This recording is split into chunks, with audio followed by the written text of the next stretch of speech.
The first thing you want to do if you're trying to change your life, which I was trying to do, is get away from the people you used to be around in the area you did. From a young age, I always had a fear of people being over me. You know, I didn't feel secure. And so going into school, if people told me what to do, I would rebel against that. You know, police, I would rebel at any authority system, I would rebel against. I've been involved in crime, etc. I was involved in gangs. It culminated in me going to prison. My friends were my family to me. You know, we spent all time together. You go into prison, and when those people don't communicate with you anymore, you start to think, what is this all about? It was my actual family, in most cases, that started to communicate with me. So my mum, my dad, and it really makes you prioritize, you know, and start to see the world for what it really is. Like, these are the people that really care for me. And when I started to see that, I thought, why am I wasting time, wasting my life? You know, I want to do something for the people that care about me, for myself. So now I'm on this entrepreneurial path. I do motivational speaking, a bit of personal training whilst I'm working on the next business idea. So I'm currently getting mentors, etc. I was just really excited by creating something of my own.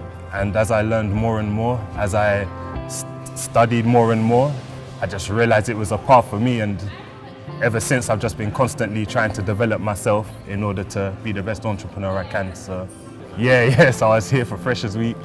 It's just a blur of excitement, just a blur of, it was just a new world opening to me. You gotta understand, nobody from my family had really been to university before. So it was almost like a pioneering moment. It was just such a big deal, you know, not just for me, but for people around me as well.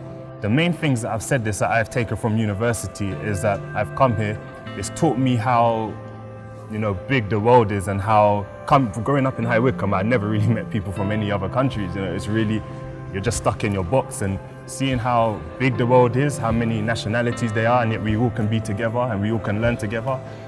That's inspirational, and that's something I didn't know before. I really liked the tutors we had. They were just really supportive, you know, they really treated me as an individual. And so when I would go to them sometimes and I would have troubles about my studies because, you know, I was trying to be an entrepreneur and a university student and a motivational speaker, so I was finding it hard to balance, and they would just always be reassuring and give me that time, and I could really see they cared. Basically, coming into university, again, I studied business and marketing, and for a long time I felt attached to that, like I had to go into career in that, even though I felt a conflict because I wanted to go on the entrepreneurial path. And one thing that I've realized now is that it's okay to go in with one intention and then change. That's natural, and I've done that, but because of peer pressure, social group, etc., a lot of people feel stuck in a box, and the university doesn't say you have to be that way. I would say don't be afraid to change, but also don't be afraid to remain the same.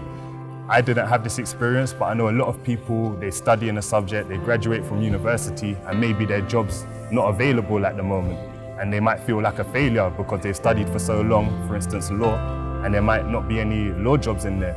But if you have to take another job for a little while you keep looking for law jobs, that doesn't mean you're not a lawyer at heart, you know, so don't be afraid to remain the same even though your situation changes. Just be true to yourself, I would say.